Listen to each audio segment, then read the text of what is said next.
Kita lanjutkan. Wala kafarata lil ghibah, dan tidak ada kafarat, denda bagi pergunjingan, bagi ngomongin orang, hatta yastahillahu au yastaghfirulahu, hingga saja si penggunjing itu minta kehalalannya kepada orang yang digunjingi, atau si penggunjing beristighfar memohonkan ampunan kepada Allah buat orang yang digunjingi itu. Bapak-bapak, ibu-ibu di sini, kalaulah dosa kepada Allah, kita bisa minta tobat karena maksiat. Tapi ketika dosa kepada orang dan orangnya udah pindah ke Amerika, kudu dicari. Minta kehalalannya karena telah menyakitinya sebelum kamu mati. Apa sebab? Dosanya berkenaan dengan dolimnya dirinya kepada orang itu. Jangan main-main. Zaman sekarang adalah zamannya hoaks. Zaman sekarang orang mudah sekali dengan setan gepengnya bikin konten, kemudian disebarkan. Apalagi zaman sekarang, muka orang itu, perkataan orang itu ditaruh di handphone, masukin ke dalam komputer, bisa dirubah wajahnya yang berbicara seolah-olah orang yang dimau. Maka fitnah tersebarlah, seolah-olah orang yang dituju itulah yang melakukan. Begitu jahatnya teknologi. Hebat teknologi ini, tapi benar-benar tergantung kepada siapa yang memegangnya. Kalau yang megangnya bejat, jahat, tujuannya jadi jahat, akhirnya tersebarlah fitnah. Kebohongan dianggap kebenaran, kebenaran dianggap kebohongan, sehingga semuanya bingung dalam keadaan dosa komunal yang luar biasa. Kebohongan disebarkan. Setelah disebarkan, dilihat sama orang banyak. Konten berpikirnya terpengaruhi.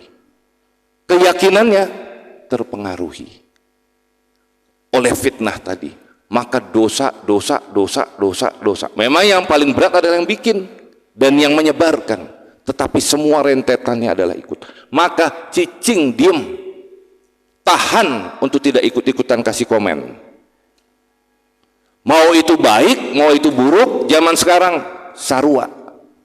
Seperti, mohon maaf, satu gelas diisi air bersih, campur air got, campur air tinja, campur sirup, campur kolak, campur segala sesuatu. Mau minum? Seperti itulah kehidupan yang ada di atas sekitar ini. Maka betapa berhati-hatinya diri ini untuk bisa selamat. Ngurus ini aja, untuk menahan diri, betapa sulitnya. Apalagi kita terikutkan pada pembicaraan-pembicaraan yang jelas salah. Nauzubillah min zalik. Semoga Allah menyelamatkan kita dari semua fitnah akhir zaman. Ini yang maksudnya. Fitnah akhir zaman, fitnah Dajjal, kan hari Jumat ini tadi surat Al-Kahfi ayat 1 sampai 10 dibacakan.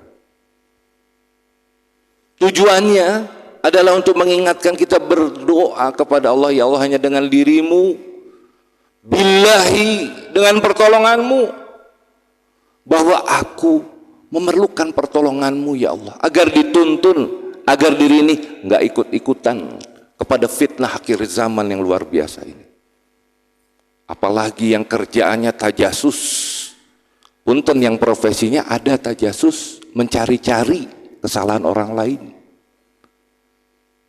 Hati-hati, berbisik-bisik, mencari, menggali, karena profesinya. Hati-hati, bisa menjadi fitnah tipis sekali. Dan itu mencari ridhonya susah sekali.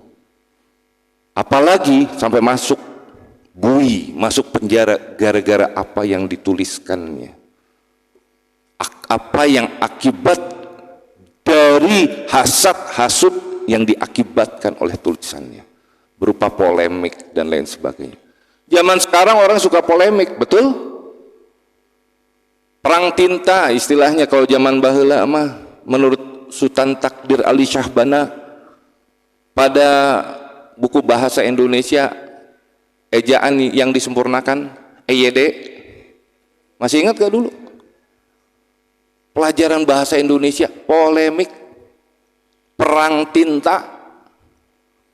Sekarang mah perang sosmed, ningali tah, butuh pembenaran. Maaf ya, orang yang butuh pembenaran dari orang, menggiring opini, tanda sangat-sangat miskinnya hati. Masih butuh pada eksistensi dan pengakuan orang, hidup berdasarkan asumsi. Capek semuanya, pengen kelihatan bagus sama orang. Jangan hidup kayak gitu, hidup berdasarkan asumsi. Lelah bapak-bapak, ibu-ibu. Hidup mah bagaimana Allah, lillahi billahi, selesai. Jadi asli jadi diri sendiri, punya kepribadian seorang muslim yang baik, yang beriman dan bertakwa. Ya Ali, wahai Ali, ma khalaqallahu fil insani afdala minal lisan. Hai Ali, tidaklah Allah ciptakan di diri manusia sesuatu yang lebih utama dari lidah. Dengan lidah kita bisa bercakap-cakap, dengan lidah kita bisa berinteraksi, dengan lidah kita bisa berinteraksi dalam ilmu, majelis ilmu seperti ini yang pahalanya insya Allah besar. Pahalanya ini Masya Allah di bulan Ramadan ini, baca fadilah tentang bagaimana majelis pada bulan Ramadan, Masya Allah fadilahnya luar biasa tinggi. Lidah tidak bertulang, tetapi karena lidah itulah kita mesti berhati-hati. Orang coba dagang tanpa lidah, coba gimana? Pakai bahasa kolbu, dagang petei, dagang cabai keriting, coba sini bisu, yang beli, yang dagang juga bisu, susah kan? Berapa kilo, berapa hargana? Bahasa kolbu, tetiasa, akhirnya pakai bahasa tarjan kan? Ya kan? Susah. Kita bersyukurlah dikasih lidah ini, sehingga kita bisa, Assalamualaikum beraha nih Kang, beraha banyak Ibu, setengah kilo 5.000 perak, beli ya. Yudkhilul jannata wa yudkhilan nar wa yudkhilun nar. Lidah dapat memasukkan seseorang kepada jannah, kepada surga, dan dapat memasukkan seorang kepada neraka. Fasjunhu fa innahu kalbun uqurun, maka kerangkenglah lidah. Fasjunhu, kerangkenkanlah, penjarakanlah lidah ini, bekukan lidah ini, tahan untuk tidak mengucapkan, karena sesungguhnya lidah itu bagai anjing yang suka menggigit, anjing yang sangat galak. Sampai seperti itu Rasulullah menasihati Imam Ali. Salah-salah menggigit, yang digigitnya siapa? Bukan orang lain, diri sendiri. Sudahlah susah-susah punten ya, sholat, puasa, sholat malam, naon deui tah, infak, sodako, kumpul-kumpul, terus kerja, berbuat baiklah dalam satu hari satu malam, tapi tidak ada yang aman tetangganya dari lidahnya. Nauzubillah min dzalik. Maka bagaikan anjing yang suka menggigit kumpulan daging-daging kebaikan yang sudah dilakukan. Kalaulah daging-daging itu yang menempel ini adalah merupakan bentuk amal, seperti digigit kemudian dicabut, dibuang, gigit, cabut, buang, gigit, cabut, buang, sampai akhirnya tinggal tulang belulang, tak bersisa sedikit pun. Nauzubillah. Makanya hati-hati dengan lidah ini. Ya Ali, la tal'an muslima, hai Ali, jangan engkau mengumpat orang muslim. Siapa orang muslim? Orang yang beragama Islam. Wala dabbatan fatarji'al la'natu 'alaika, dan jangan mengumpat binatang. Binatang aja nggak boleh, karena akan kembali umpatan itu kepada dirimu. Seolah-olah kita tuh makan daging saudaranya sendiri. Jangankan kepada manusia, pada binatang aja. Ingat, sejelek-jeleknya adalah makhluk hidup, dan kamu nggak akan bisa menciptakan hal serupa. Maka dengan begitu hati itu selalu terjaga. Terkuncilah hati ini untuk bertekad membentengi diri ini dengan rem, pakem, menahan hawa nafsu. Ini fungsinya Ramadan. Fungsinya puasa. Kadang-kadang yang kita takutkan, punten pisan ini. Jangan engkau mengumpat orang muslim. Dengan apa? Dengan ilmunya. Hati-hati. Hati-hati. Satu pakai kunut, nggak pakai kunut, diumpatnya, digibahkannya. Ngomongnya sih bagus, bahasanya kalem, tapi berhati-hati, hati-hati sekali. Dengan ilmunya, seolah-olah dia melakukan pembenaran dan pelurusan terhadap, dia lupa bahwa ilmunya itu hanya diberikan sedikit, hanya setetes saja, dibandingkan yang tidak diketahuinya. Banyak yang tidak diketahuinya dibandingkan yang diketahuinya. Maka orang harus melembutkan hati dan jiwanya. Jangan kasar mendalami agama. Ketika kasar mendalami agamanya, seorang murid kurang ajar sama gurunya kelak. Tidak ada adab. Seorang tetangga akan jahat sama tetangganya karena tidak beradab, karena mempertuhankan akalnya. Hati-hati, bisa kepleset kita di dalamnya. Auzubillahi min dzalik. Kita lanjutkan. Faslun fil haya, fasal mengenai sikap malu. Qala alaihi salatu wassalam, bersabda Nabi Muhammad sallallahu alaihi wa alihi wasallam, ya Ali, wahai Ali, ad-dinu kulluhu fil haya, agama seluruhnya itu ada di dalam sikap malu. Seluruhnya, seluruh perbuatan ibadah ini dibungkuskan dengan sikap haya, sikap malu.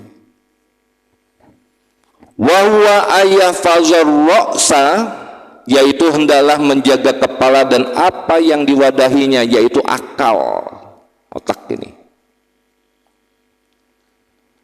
Wa ma hawa, dan menjaga perut, wa ma hawa wal batna wa ma wa'a, dan menjaga perut dan apa yang ditampungnya. Nih kita lihat di sini maksudnya. Semua ibadah itu adalah terbungkus dengan haya, karena sifat haya itu adalah sifat yang disukai dan dicintai oleh Allah Subhanahu wa ta'ala.